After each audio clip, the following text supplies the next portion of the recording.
Friday. Shalom, Akim. First and foremost, before I begin this lesson, I want to give all praises, honor, and glory to Yahweh, Bahashem, Yahweh Shai, Bahashem, Racha HaKodash. Alright, double honors go out to the apostles and elders, great millstone who rule and teach well. Shalom, Barakim to you brothers and sisters out there. Alright, hold on. Let me get some of this water.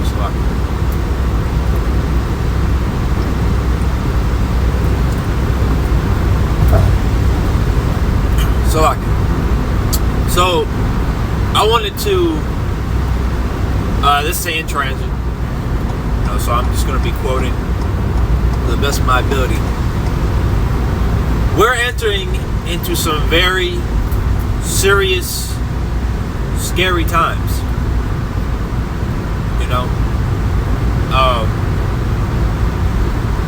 Second Ezra 16, the beginning of sorrows and great mournings, the beginning of death, great death.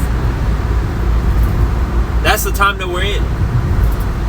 Just because, there ain't something happening in your city or in your neighborhood particularly as of yet, doesn't mean it's always going to be like that. Just because you look around and see people still going to work and smiling, laughing, doesn't mean that shit ain't about to hit the fan. None of that matters, because the scriptures actually even say that even when Yahweh Shai comes back, people are still going to be marrying and giving in marriage. And partying and all that. And then the scriptures also say that most of these people, they're not sober-minded. And that's the irony of that too. You'll have Christians out there that are like, no, you got to be sober-minded, you can't drink. It's not talking about not drinking. Because the same Christians saying you got to be sober, and that's why they abstain from alcohol, they're not sober-minded at all. They're literally in the spirit of mirth, when you're supposed to be in the spirit of watching. Alright, Revelation 19 and 10. Sirach 39 and 1. You're supposed to be occupied in prophecies, not folly. Alright, you're supposed to be occupied in self-examination. Okay? Not your career. Now, your brothers have jobs? Of course. How else are you going to get food? How else are you going to pay rent? How else are you going to pay that car note? Put gas in the car. Alright, take care of your family. You need a job. But we're coming into the times when we're going to lose everything. And we understand that all this stuff is tangible. We understand that all this stuff is corruptible. So we're willing to give it up, all for Yahweh Shemel Shai. The difference between us and these people is, well, there's, of course, many differences, but our desire we're of the elect and we continue in the faith. These people, they don't see this stuff as corruptible. They believe that this is all life is meant to be. So everything that they have, they hold dear, which is why when that micro C-hip comes out, they're gonna be quick to get it. Hell, maybe even 2 or 3 of them. Hell, you might see a dude. Yeah, I got the Neuralink and the hand one. That's the times that we're coming into. But as far as us, we know that persecution is at hand, bro. We understand that it's gonna get rough. Even the prophet Ezra in that chapter, 2nd Ezra 16, was like, who's going to deliver me? That shows just how terrifying it was, because of course Ezra's of the elect. He's a man of the Lord. You see, but it's going to get so bad to where it's going to seem like it's void of hope. But it's important to keep in mind, there's also going to be miracles going on. All right, and then also 2 Corinthians, I believe 10 and 13 is where it's at.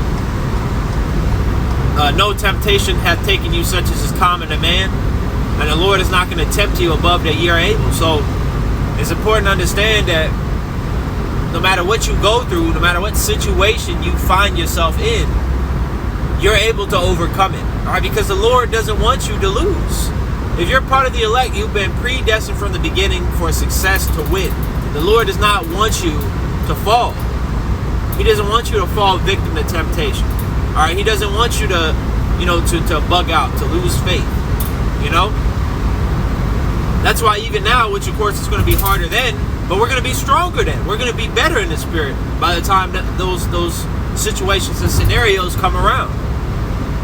Okay, but even now you find yourselves in certain situations and you're just scratching your head like, shit, I don't know how I'm going to get out of this. And that was 5 months ago. So you got out of it. That's exactly how it's going to be in Jacob's trouble. You got 18 troops with loaded ARs or whatever the fuck, robot dogs. And you just stand there and you just like, how about Shmuel Shah? Mama, could Shah deliver me, please? Then all of a sudden a brother flies down with spiritual power and just hits the ground and sends a shock wave. And they all fly and their body parts rip off and shit. Stuff like that can happen. Alright? You could get spiritual power. The Lord could just take the spirit from them troops and they just drop dead. A newly created beast could come out the forest and just start wreaking havoc. And the troops are scrambling and now you get a chance to run. There's infinite. This is the Lord. Stop acting like the only way the Lord can deliver you is by reaching his literal hand down and picking you up. That's not how the Lord works, man. And especially because the Most High is the top Jake. He's always trying to do everything in fashion with a style to magnify and glorify his name. We can't blame him for that. What the hell? We can't blame him at all. That's dope as hell. All the ways the Lord has delivered men of old. Even Noah. Because the Lord could have, just simply taken him off the earth. But instead he's like, no. Because he wanted to test him too. Because it takes faith to build that boat. You're being told that the earth is going to flood. And the fucking water went up to the mountains. And you're being told you use these materials and you build the boat. A certain height and width and all of that. And he had faith that when that water was going to fill up, it would not leak into the ship. The waves wouldn't make the ship wreck. Because if the ship would have wrecked, that would have been it. There wouldn't be nobody on earth. But he had faith. Abraham. You think he wanted to attempt to sacrifice his son? Hell no. But he's like, look, the Lord told me to do it. Even though I may not understand why, I'm going to do it. And that's the thing. That's one of the problems about our people. Jake is always constantly trying to question the Lord. Well, why do I got to do that? Why do I got to do this? Why can't I eat that? Why can't I say this? But the craziest part is Jake grew up in a household where you probably heard the phrase, because I said so. The Lord doesn't need to explain anything to us. As a matter of fact, the scripture said we prophesy in part. So what the Lord has given us is all that we need to get to the end. In terms of specifics, in terms of super deep things, and you don't need to know that. Okay? All that will come in the kingdom, man. What we need to be focused on is endurance, longevity, consistency, getting the fuck out of here. Okay? So we got to make sure that our minds are, we're using our, like Apostle Gabar says, you're using your head for more than a hat rack. You got to think. How about Shmuel Shah is going to deliver us, man? I'm not worried about it. None of us are. Now, of course, like Yahweh Shai said, of course he knows best. He's Yahweh Shai, the greatest man to walk the earth. He conquered the flesh. And he said what? The spirit is willing, but the flesh is weak. So the spirit is willing to do anything for the Lord. If you have a righteous spirit, if you're of the elect, Yahweh Ratazah you are, and myself included, and our households, and all the sincere brothers and sisters out there, because that's what we're fighting for. Nobody fights to be a 2/3. You be a 2/3 by not fighting at all for righteousness. That's essentially what that is. You completely folded and bended the knee to Baal. But the flesh, 2 Peter 2 tells us, I believe verse 4, these are chains of darkness. Even Apostle, I almost said a completely different name. Even Apostle Paul said, the things that I want to do, I don't. But the things I don't want to do, I do. Now it was worded differently, especially being, in the Old English, but it just drives the point home that this flesh is a burden. All right, but don't worry about that, because the Lord understands that you're going to fall short. Apostle Paul also wrote in Romans 3, all have fallen short. Don't worry about that, bro. As long as you're striving and putting forth your best effort, that's all that matters. You know, and hey, we just want to get out of here, man. I've thought about, I'm like, shit. You know, I'm striving and I pray and I believe that I'm a potential member of the 144,000 and 12,000 of my respective tribe. But what if I'm part of the 1/3? Am I going to complain about that? Hell no. What the fuck? As long as I'm not getting burned up by nuclear fire, I don't care. That's what you don't want, bro.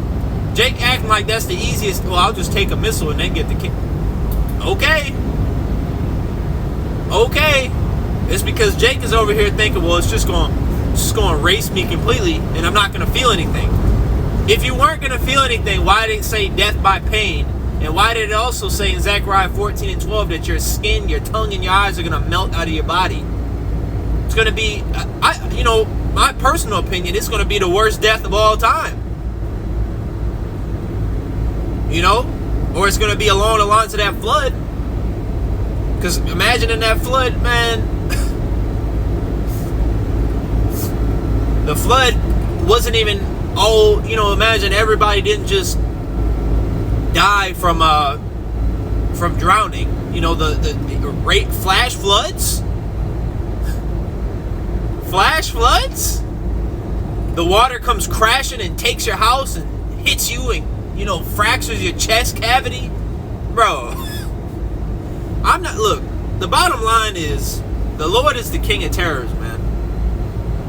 The Lord, he knows, he controls good and evil. He's created everything. If you think the Lord can't jack you up, and he knows what you're scared of. He knows what you love. He knows what you hate. He knows what you're happy about. He knows what you're scared of.